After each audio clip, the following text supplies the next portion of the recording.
At my sister's wedding, my dad demanded I transfer my $2 million lake house to her as a wedding gift. When I refused, he hit me and I woke up in the hospital. A few hours later, my CEO showed up at the reception, and when my parents saw him, their faces drained of all color. My name's Evelyn Grant. I'm 34, an architect out of Chicago, and yeah, I own a $2 million retreat up in Aspen that I paid for with my own sweat and late-night deadlines. I'm the only Grant who ever broke the mold my family poured in Savannah, Georgia. They raised my little sister Madison like she was born to wear a crown, while I got handed the mop and the reminder that I'd never quite fit. For years, I told myself the outsider thing made me tougher. Truth? It left me starving for a single crumb of respect. So when Madison's wedding invite showed up, I flew down from O'Hare determined to play nice. Deep down, though, I knew they'd saved one last public gut punch for me. I just didn't expect blood on a ballroom floor. Let me take you there. The second the cab door slammed outside the Langford estate, the Georgia air wrapped around me like a wet blanket, heavy humidity, sweet gardenias, and that soft green moss smell that screams old money. A massive white tent swallowed half the lawn, gold-trimmed chairs in perfect rows, string quartet warming up like they were about to play Carnegie Hall. My best friend Tanya had texted me on the way in. "This is going to feel like a trap, Ev." She wasn't wrong. I felt like I'd walked onto a movie set without a script. My roller bag hadn't even hit the porch before Mom Patricia, always Patricia, flung open the door. Finally, she drawled, scanning me head to toe. "Navy? Couldn't find something warmer?" "Hello to you too, Mom." I gave her the tight smile I'd rehearsed in the mirror 100 times and brushed past. Inside was pure chaos, bridesmaids darting like hummingbirds, stylists wielding curling irons like swords, and there was Madison in the sunroom, draped in blush silk, looking every inch the porcelain princess. She spotted me and squealed, "Evie!" Nobody's called me Evie since I was 12, and definitely not her. I let her hug me anyway. "Wouldn't miss it," I said. Mom hovered, beaming. "Doesn't she look like a dream?" I nodded. "She does." Mom's eyes flicked to me. "Try to relax that face, Evelyn. You're always so serious." I swallowed the urge to snap and turned to Madison. "Need anything before rehearsal?" She tilted her head, sugar sweet. "Maybe check the lighting? You're good at that kind of thing." "That kind of thing." I walked out before my molars cracked. Down in the ballroom, the wedding planner was triple-checking centerpieces. She had no idea I'd wired 60 grand for florals, rentals, the quartet, the uplights, hell. I'd stayed till 2 a.m. at the office redrawing the whole layout to match Madison's Pinterest board. My name? Nowhere. Not even a line in special thanks. I adjusted a candle's subtle, symmetrical, quiet perfection and caught 2 great aunts whispering behind me. "Groom's family paid for everything," one hissed. "Well, Madison's marrying up," the other clucked. Poor Evelyn. All that success and nobody to come home to. I swallowed the salt in my throat and kept walking. Back in the guest room, I laid out the navy sheath dress I'd brought. Sharp lines, structured shoulders elegant, but not enough to upstage. Just enough to look like somebody worth noticing for once.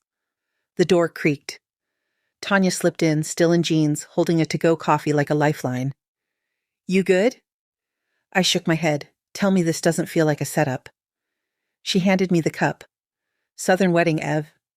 Everything's theater. Question is, are you in the audience or the main event?" I sipped. "Depends if the finale includes fire." Tanya raised a brow. "They're planning something. And girl, you're the entree." Wedding morning hit like a Hallmark movie on steroids, pastel overload, smiles too wide, whispers too sharp. I was up before sunrise, navy dress zipped, hair in a low sleek bun. The hallway buzzed with blow dryers and perfume.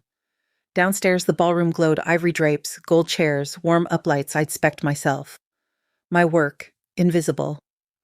I tweaked a centerpiece and overheard the maid of honor gush, "The Whitmans really went all out on flowers, huh?" I didn't correct her. The ceremony was textbook perfect. Madison floated down the aisle in custom lace. Mom dabbed fake tears into a Chanel clutch. Dad stood stiff beside the groom, already on whiskey number 2. When the minister said husband and wife, the pews erupted. I clapped from the shadows, used to it. Reception moved upstairs. Champagne flowed, laughter bounced off chandeliers. I hovered near the edge, watching light dance and crystal flutes. Everybody looked older, richer, drunker.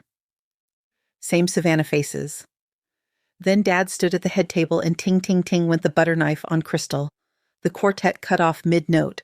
All eyes swiveled. Charles Grant cleared his throat, cheeks flushed, whiskey sloshing. Ladies and gentlemen, a special announcement. A gift from one sister to another. To show how this family supports new beginnings, Evelyn has decided to gift her beautiful Aspen home to the bride and groom. The room exploded in applause. My stomach dropped through the floor. Madison gasped, hand-to-mouth Oscar-worthy. Mom beamed like she'd scripted the whole thing. I stood, slowly. That's not true. Applause stuttered. A hush rippled. I never agreed to give them the house, I said, voice slicing clean. I bought it. It's mine. I never offered it. Whispers. Stares. My cousin from Charleston muttered, She's joking, right? Someone hissed, It's just a house. Be happy for your sister. Dad slammed his glass down. You will not embarrass your sister on her wedding day. I'm not embarrassing anyone, I said, calm. I'm correcting a lie. His face went purple. He staggered out from behind the table, eyes bloodshot, chest heaving. Before I could step back, his fist slammed into my sternum. Breath left me in a crack. I stumbled, heels skidding, shoulder hit a table corner, then my head.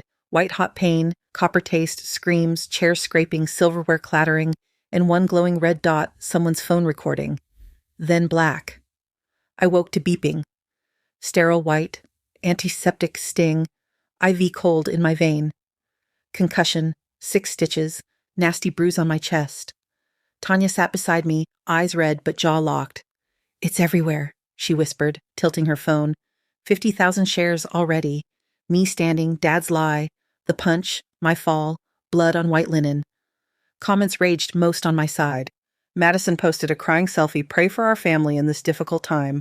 Mom told reporters I fell because my emotions got the better of me. I laughed. It hurt. I have the deed, I rasped. Klaus Anthony insisted on. Attempted transfer triggers litigation, right? Tanya nodded. The punch escalated it to criminal. Anthony Reyes, my business partner, 6'4" of calm steel, walked in an hour later. We've got your back. Say the word. He slid a folder across the tray, protective clauses, trigger terms. Let them talk, I whispered. Let them think they're winning. They went radio silent, no apologies, just crocodile tears online. Madison posted wedding pics 3 days later, cropped me out, caption begging for prayers. The internet wrote the real story. 6 days in, Madison's voice note. You humiliated Dad, it was just a house. Now the family's falling apart. Hope it was worth it. I forwarded it to Tanya. Coercion. File it. That night I opened a journal I hadn't touched since college and wrote 6 words. They wrote the script. I'm rewriting. 2 weeks later, Whitman Construction's quarterly mixer. Dad strutted in like he still owned the skyline. At 7:13 p.m., the double doors opened. Anthony walked in, no fanfare, flanked by Tanya and 2 attorneys. A staffer wheeled in a projector. Every head turned. Dad went pale. Anthony's voice cut clean. You lost privacy when you went viral assaulting your daughter. The screen dropped. The wedding video played my refusal, Dad's charge, the blow, my collapse. 1 million views and counting. Anthony laid the folder down. Clause 15.3. Any attempt to misrepresent Evelyn's asset triggers litigation, including criminal. Tanya stepped up. Witness statements, texts, your wife's Facebook martyr act filed. My recorded voice filled the room. I will press charges. This ends now. Silence. Then Anthony emergency board vote in 48 hours. I hold enough shares to force a leadership change. This isn't a threat, it's consequence. Dad stepped down before the vote. Investors bailed. Billboards came down. Mom kept posting. Nobody cared. Madison's in-laws issued a statement condemning emotional manipulation. Honeymoon canceled, gifts returned. Her last text. You ruined everything. My reply, I refuse to be ruined for you.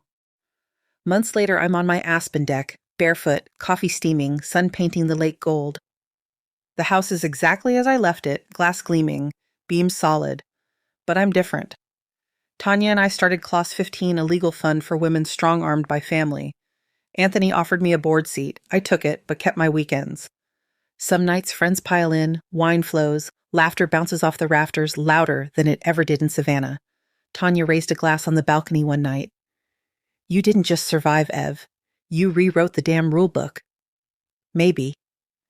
But here's what they never taught me growing up. Blood isn't loyalty. Love isn't control. Saying no isn't cruel, it's oxygen. The bruises faded. The scar in my hairline turned silver. The fire inside, brighter, quieter mine. You are not selfish for keeping what you earned. You are not difficult for asking to be seen. You are not ungrateful for drawing the line. You're allowed to choose peace over performance. You're allowed to say, this is enough. I took one last sip of coffee, stepped back into the house. Nobody can take, not by lie, not by guilt, not by force. Because the house was never the point. I was.